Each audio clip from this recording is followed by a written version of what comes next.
My name is Peter Felix. I'm chair of the Scientific Exploration Society. It's my great pleasure to welcome today Levison Wood to join me in our podcast series, Meet Our Explorers. Levison is a world-renowned explorer, writer, and photographer. His 8 critically acclaimed television series, which have been aired on Channel 4, Discovery, and Amazon, have been broadcast around the world, and he is the author of 11 best-selling books. Levison has traveled and filmed in over 100 countries worldwide. His expeditions include walking the entire length of the River Nile, the Himalayas, Central America, crossing the Caucasus, and circumnavigating the Arabian Peninsula. His latest series about endangered animals aired in August 2023 on Channel 4. Levison spent a number of years as a regular officer in the British Parachute Regiment, where he served in Afghanistan, fighting against the Taliban in Helmand Province and Kandahar. His military service has seen him deployed on operations and exercises on 5 continents. Lev, welcome to our podcast. I'm looking forward to our conversation as we take you through the many expeditions that you've organized and dig a bit deeper into Levison Wood and what motivates him. First and foremost, when you were growing up, did you dream of being an explorer? How did you develop your path to exploration, or did it evolve over a period of time? Hello, Peter. Well, thank you for the kind introduction. Yeah, I think my love of exploration, the great outdoors, and just understanding different cultures really did emerge from my childhood. I grew up in a fairly humble household in Stoke-on-Trent in Staffordshire. My parents are both teachers and encouraged me to read a lot. And I think that's really where it all began. I did what a lot of young people do, things like the Duke of Edinburgh's Award, which got me out camping. And then I went on a gap year. So it wasn't anything particularly remarkable to begin with. But I think just traveling, that sense of independence was really quite thrilling as a teenager. And I found a deep appreciation for going on my own path and forging my own journey, and set that against a backdrop of reading a lot about the great explorers of times gone by. I was hugely inspired by the great Nile explorers, people like Burton and Livingstone. Yeah. And of course the polar explorers, Scott and Shackleton. And I think all of that really encouraged me to want to go and give it a go myself. But of course, how does one become an explorer? Exactly. And how did you become an explorer? Really, did you, in fact, serve in the military first, or had you already started? I mean, I had this idea that I wanted to go and explore and document my travels in some way. I figured that there's lots of wonderfully inspiring books out there, and I always enjoyed writing.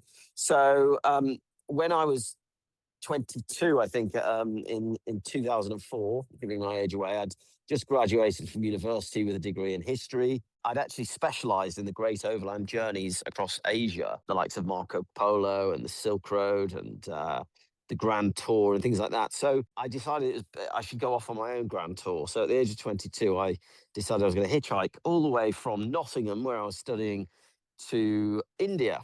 And that's exactly what I did with a fairly small budget of about £750 in my bank, which was the remnants of my student loan. And off I went, put my thumb up on the A1 at Grantham Services, and 5 months later, having traversed all of Europe and Asia, I'd gone through Russia and Chechnya and all these interesting places. And bear in mind, this was 2004. It was sort of at the height of the war on terror. It was just off the back of the Iraq war and what was going on in Afghanistan. So to be hitchhiking across Afghanistan in that year was pretty interesting.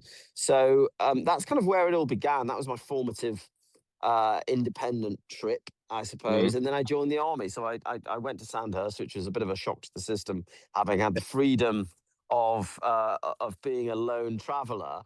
To be back at basic training, getting shouted at, was quite tough, to be honest. But I joined the army primarily because I saw it as an opportunity to gain some real life experience. My dad had been in the TA in the 70s and 80s. My grandfather had served in the war in Burma. And so I grew up with their stories of the army. Mm. So it was kind of a bit of a, I think the writing was on the wall for me. I knew I was going to serve at least a little bit. So I happened to join at a time when there was action to be had. And so I found myself pretty quickly having commissioned from Sandhurst into the Paras in Afghanistan. But like I said, I'd already hitchhiked across the country. So it was kind of with a slightly different lens that I was there in places like Kandahar and Maiwan province. These were names that are familiar to me, having read all about the retreat from Kabul in 1842 and the First and Second Anglo-Afghan wars. So I kind of went there as a sort of bit of a soldier historian in a way, because I was fascinated by the legacy that we've had in Asia, both good and bad. And that was it was a fascinating career. I was on exercises and all over the world, and you grow confidence, you grow in appreciation for your own capabilities and limits. But ultimately, I think the most important thing I learned from the military was that you come out of it with a pretty good little black book of contacts, because when people leave the army or the forces, people often go on to do some quite interesting careers. And so I found that wherever I wanted to go in the world, there was always some ex-para lurking in a bar somewhere that I could ask for an introduction. So that was quite a handy start to my career when I was in my mid to late 20s. And Right. that's really how it all began. So you left the army in after about 5 years, something like that? Exactly. I left in 2010, having served Mm. my short service career Right. as an officer. And then I sort of left. It was a little bit rushed because I was going to go and join the Special Forces, but I managed to break my leg whilst horse riding in Mexico, which was a bit of a silly thing to do whilst preparing for Special Forces selection. But I think it was, in my mind at the time, it was a big disaster because I was desperate to go and join the SAS. But the reality was when I left with this broken leg, I was still hungry for adventure, and that Mm. was really my motivator. And I wasn't driven by a lot of my peers, for instance, who'd sort of settled down and found themselves married, were kind of had responsibilities and bills to pay and things like that. So they went to the Yeah. city and got real jobs making money, whereas I was quite happy being homeless. And so that's what I did. I spent 3 years sleeping on friends' sofas and the odd park bench whilst I was basically setting up a small expedition guiding company, which is kind of how I got the experience in leading teams, the world of media, organizing official expeditions. We were working with governments in post-conflict zones, all sorts of interesting places from Afghanistan and Iraq to South Sudan, Madagascar, seeing the world that which turning a passion into an actual career. Yes, that's rather interesting. So, in a way, that 3 year period was a kind of developing your professional skills and giving you the confidence that that this was a potential career. That's right, and you meet a lot of really incredible people when you sort of set out on a venture like that. Because what we ended up doing was we were organising these sort of public expeditions where paying clients would pay us to take them to the far corners of the earth. But we were also employed by the BBC, by National Geographic, to take film crews on these remarkable shoots. And so we were off in the jungles and deserts and mountains doing all sorts of fascinating things. We were even looking after some quite famous people as doing security and logistics. We had like George Clooney, David Beckham, and all sorts of different people. So you suddenly find yourself in a world to which I certainly wasn't accustomed, but and you realize actually, when having left an institution where it's very regimented and hierarchical, you Mm. suddenly have this free reign where you kind of given this complete blank slate to go in whichever direction you want. And whilst that was quite daunting to begin with, there was huge opportunities there. And that's kind of Mm. when I figured that if I really wanted to make a go of this, I had to do something that had never been done, that was really going to be groundbreaking, where I could make a name for myself. And that's kind of where the idea of walking the Nile came from. So after 3 years doing secret compass expeditions for clients and doing a bit of private photography and writing, I was doing, writing for all the guidebooks, Lonely Planet and stuff like that. It was all really building up to doing my own big groundbreaking expedition. Tell us a little bit about So this was the first real expedition where you were on your own, essentially. Is that right? Well, I'd had some experience, when I hitchhiked to India, I'd done the Yes. sort of solo traveling, but that was kind of backpacking. To do Yeah. it, to go on this great walk, the length of Africa almost, I was determined to do it with or without any support. So I kind of Okay. planned all the logistics. I decided I was going to go and do this mission, somehow magically fund it. But thankfully, it's grew legs and people really got behind it, and I was very fortunate that somebody in the powers that be in television and publishing saw the potential in this as an actual as a series in a book. So I found myself having spent 3 years on benches and couches, suddenly being paid quite for me quite a big amount of money to go and do this amazing expedition. So I got the expedition funded. Channel 4 said they would air it, and so I had to assemble a crew who were going to join me for certain parts, not all of it, because you can't pay cameramen for 9 months walking. But they joined me, I think it was 4 or 5 times along the route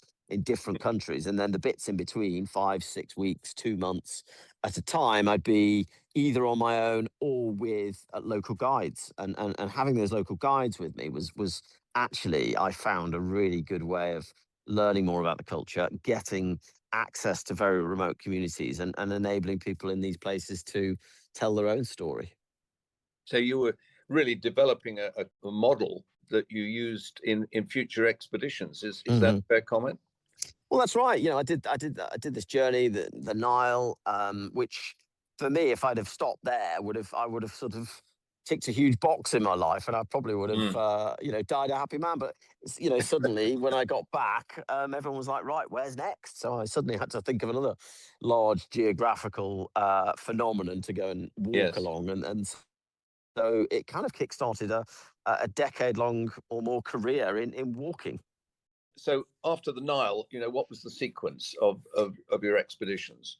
Well, the next big thing that I could think of was the Himalayas. For my own sort of personal enjoyment, really, I was fascinated by the Nile as this lifeblood of Africa, and it was, steeped in history and all of the great explorers of the 19th century. The Himalayas, similarly, I was fascinated by all of the stories of mountaineering and the great game and people like Francis Younghusband and all these wonderful explorers. So I thought, why not walk the length of the Himalayas? I'd been to Afghanistan at this point several times. I'd been to Mm. Nepal, and Nepal was a country that was very close to my heart, and India. So I thought, why not walk the entire length of the Himalayas? So that was the next journey back in 2015. I remember the TV series, but how Mm. long did it take? Well, that one was 6 months walking. So yeah, there was a lot of walking. So in effect, this is really what you became famous for. Did you find yourself being stereotyped? I'm the walking man. I Is did, that and I found it very annoying to begin with, because I was like, I could do more than walk. But actually, in hindsight, it was such a wonderful opportunity, because I was basically getting paid to do my dream journeys, and it was brilliant, because I was in Central America. I went there because I was fascinated by ancient Mayan culture, and the region that actually in Europe we don't really know that much about. So I wanted to go and really get under the skin of another region, and so but then, led on to others. I went, across the Caucasus region, from Russia to Iran, and then around the Arabian Peninsula, sort of following in the footsteps of people like Wilfred Thesiger, Lawrence of Arabia, Richard Burton again. So I was in a very fortunate position where it was me generating the ideas rather than people coming to me saying, "Oh, do you want to do this next?" I mean, I did have lots of other opportunities come in, but I think what's enabled me to sort of keep doing this and have the longevity was actually just sticking to having the integrity to do the journeys that really matter to me. yes? But I mean, your exploration is of a different kind to many of your forebears. Essentially, you were investigating countries and cultures Mm. today, and then linking them into a story, which I think people have found fascinating, because we all know about certain parts of the world, in a very superficial way. But I think what you've been able to do is to dig much deeper. Is that something that you felt it was just you and your approach to things, or did you kind of think it really through and work out how you were going to indulge, if you like, in understanding the cultures so that it made some sense and so it fitted together?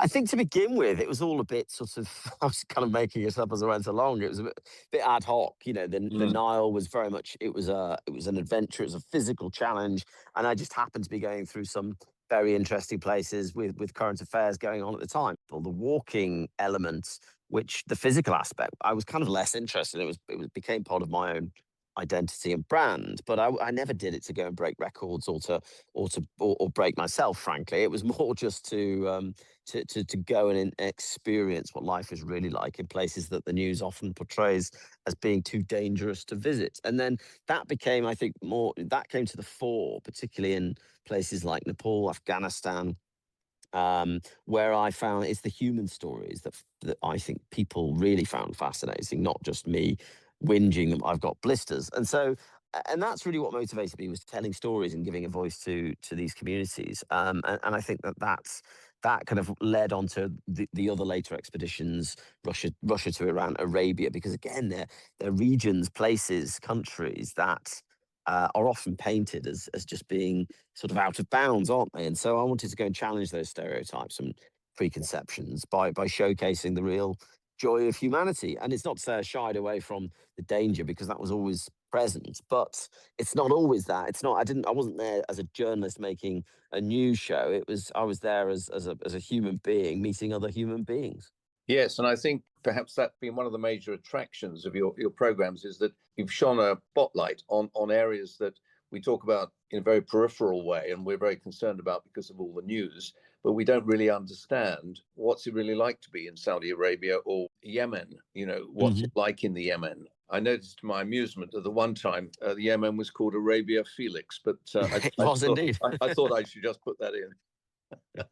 But I think this whole concept of exposing life as it is today, I think is terribly important. Your broadcasting colleagues would sit down with you and plan it, or would you say, I've worked it out and you come along and film it, or you didn't have a kind of specific script? No, there's only so much planning that one can do, really, because when you're traveling for such length of time, obviously the political situation can change. Borders open, borders close. You don't really know where I was going to sleep for the night. That was all done on the ground as the journey progressed. There were certain key places and people that we thought, oh, that would be interesting to go and see, or that person I'd like to meet on the way.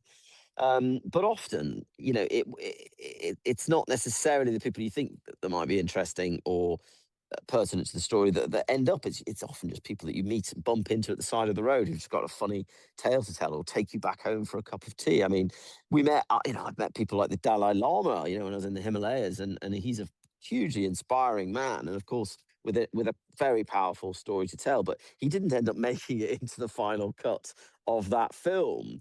Is that right? Just because it just didn't quite fit. And actually, that, you know, I ended up putting somebody, you know, like I say, people that we met at the side of the road instead, because that felt more natural. And so no, I didn't. They're not overly planned. They're certainly not produced. You know, it changes when you move into more agenda-driven filmmaking, you know, which I've done a bit in more recent years. You know, I've some of my more recent programs have been looking for polar bears or orangutans in Borneo, or lions in Namibia, or elephants in Botswana. And you know you have to go and meet the chief conservationist, or you know you have to go and meet the poachers, or whatever. So does end up becoming a slightly more produced. But on the long walks, no, it's kind of just see what happens. Yes, I think that's what attracted people. It seemed to be free form, and exactly as you say, you're not quite sure who you're going to bump into.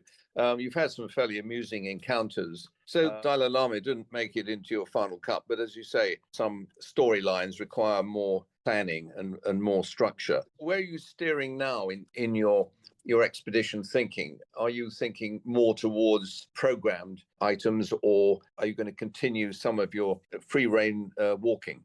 Well, a bit of both. I mean, I really enjoy, you know, the unplanned, unscripted expedition A to B, and I'm planning one setting off very soon, actually, to go and travel the length of South America. In fact, this autumn, so I'll be heading off very soon. Again, I've done, I say very little, almost no planning whatsoever for that one, other than I'm going to start where I left off in 2016, at the southern tip of the Darien Gap. and then head all the way down to Ushuaia, which will be a brilliant journey across the Amazon and the Andes and the deserts and mountains. So that will be great. But also, I'm working on a very big show, which I can't talk too much about because it's sort of all a bit under wraps. But that's with a sort of Hollywood A-lister, and we're going to go and Oh, do something very interesting, all about nature and our connection to it. So watch the space on that one. I've just made a film called, well, it's all about Burma. It's called The Last Burma Star, where I went and followed in my grandfather's footsteps in northeastern India, where I met a 100-year-old veteran to give mm, him his last Burma Star, which he's been waiting for 80 years, which was very point. Time you, for a you, Remembrance Day, which will be yes, which will be really nice. you were able to get into Myanmar to trace the story, or So no, because of the earthquake that happened earlier this year and the mm, ongoing civil war, we couldn't get in. But I mean, I see. I have been a couple of times before. I've actually done the whole railway route. I've been up to Mandalay and Michinar and the northern areas of Burma, following in his footsteps. But on this particular filming journey, we were traveling mainly to Kohima and Nagaland and the areas on the border, which again was brilliant because that's where my grandfather was training before he served in Burma. So yeah, that's coming out soon. I did Wonderful. a journey along the length of the India-Pakistan border, looking at the geopolitics of the line of control, which again is coming on History Channel next year. So I went through places like Kashmir and then up through Pakistan as well. And that was fascinating because you meet these families who've been separated for 70 years by this political line. And that was, again, very, very powerful piece of filmmaking because it sort of aired in India, and it was quite very bold of Discovery Channel in India to show what life is like on the other side of the border. Yeah, no, absolutely. Well, it seems to me you're stirring the pot, which I think is terrific and enlightening it at the same time. How do you deal with self-propelling when you're walking, particularly on these long expeditions? Do you find that loneliness is an issue, or have you got so much going on and so many people around you that that's not a problem? It was on the Nile for the first big one because it's my first real outing to do this where I put all my eggs in one basket. Mm, It was a huge risk, both financially and reputationally and everything else.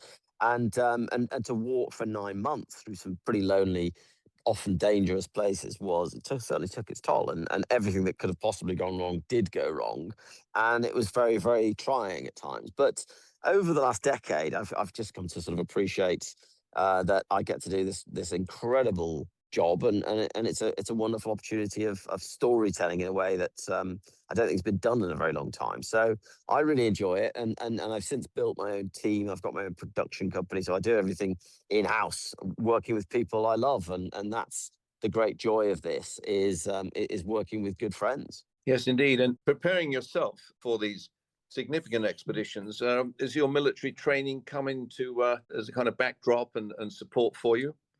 It does. I mean, I think having been in the paras, that gives one a certain level of credibility Mm, and resilience, and there's things that you learn in the army, I suppose, that put you in good stead for walking great distances, not just physically, but mentally. But as I mentioned at the beginning, it's really the little black book of contact because I've been hugely supported by the veteran community in my work, and hence being an ambassador for a number of charities, many of which are veterans charities, and I like to sort of give back a little bit. So I try and offer employment opportunities, mentorship to veterans, and a number of my freelancers are ex-military, and my business partners are ex-military. We were at Sandhurst together, right. so it's a great community. Yes, indeed. I detect from what you were saying in terms of some of your recent projects and projects that you're planning, there's an element of conservation, animal conservation moving into your work. Is Mm. that true? Absolutely. I've always wanted to try to incorporate in the journeys a sense of meaning and impact. And ever since walking the Nile, where I was walking through national parks, and we raised a good amount of cash for conservation charities. And then in more recent years, I wrote a book specifically about elephants. My latest book is all about trees. And really, it's about that human connection to trees being, I suppose, the biggest avatar of nature that we all see on a daily basis, but often they're kind of forgotten as almost background activity. They're the sort of wallpaper of our lives. But trees are so important for humanity. You know, we evolved out of trees all those many hundreds of thousands of years ago, and we shouldn't forget the debt we owe them. You know, trees fundamentally sustain life on Earth, and so I figured it was high time they got the praise they deserve. So I've written a book which is it's called The Great Tree Story, which is all about that relationship. There's no question that you're prolific, Lev. You seem to be producing products, so to speak, than we were aware of. How do you keep going? How do you plan ahead? Well, I've probably got about 10 ideas at any one time that I'm working on, and Right. all of which are hugely motivational to me because they're the things I want to do and the stories that I'd like to tell. And it's a big challenge, particularly in this day and age, in the sort of post-COVID era, where there's just a lot less cash floating about to support these sorts of ventures.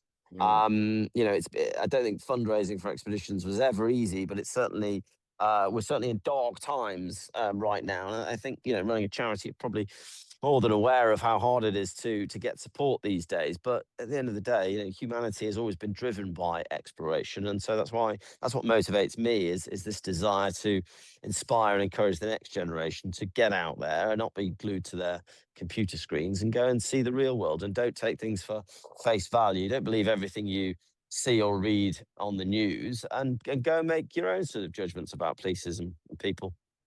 Yes, indeed. Well, I think it's one of the very satisfying aspects at the Scientific Exploration Society that there is a younger generation Mm. developing with keen interest in everything from environmental protection to conservation. And you, as a member of our advisory board, are very much appreciated in terms of being ready to give that advice and give guidance, for which we're very appreciative. Lev, it's been extremely interesting chatting with you. I've known you for a few years, but I haven't been able to delve quite this far into your programming and your motivation.